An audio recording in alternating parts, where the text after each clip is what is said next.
So, who is the StudioLive Series SE32 actually good for? Who should skip it? And does the price make sense for a regular, everyday buyer? If you've ever stood in a cramped home studio corner wondering whether a 40-channel digital board is overkill, you're not alone. Link is in the description if you want to check the product details on Amazon. I get that hesitation a lot when people first encounter a digital console that looks more like a small rack than a traditional analog board. The promise is massive channel count, deep routing, and network-ready connectivity, all at a price that sits somewhere between a high-end audio interface and a mid-range analog desk. The real question is whether those capabilities translate into everyday workflow improvements or just add a layer of complexity you'll never actually use. First off, let's talk about the kind of setup where the StudioLive SE32 really shines. Imagine you run a small rehearsal space that doubles as a live stream studio, or you're a freelance sound engineer who needs to juggle a band, a podcast, and a voiceover session in the same day.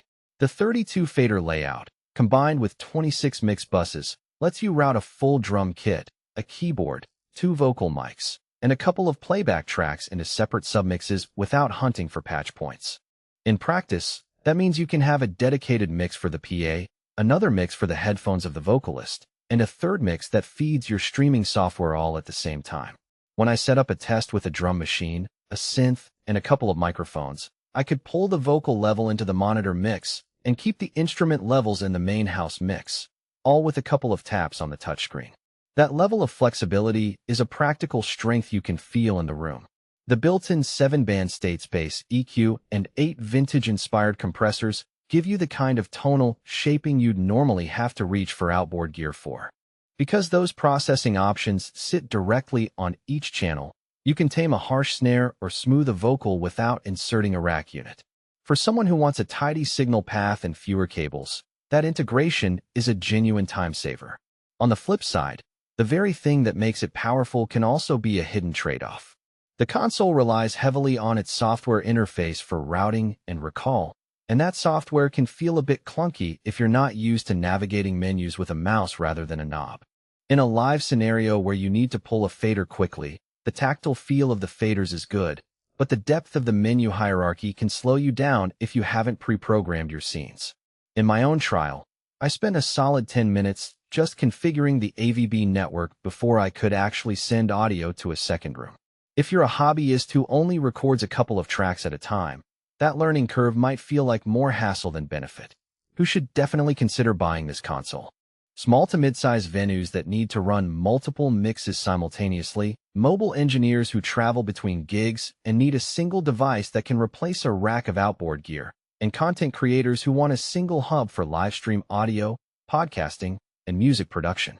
If you already own a decent audio interface and only need a couple of mic preamps, the extra channels and network capabilities will sit idle and the price won't be justified. Who should walk away?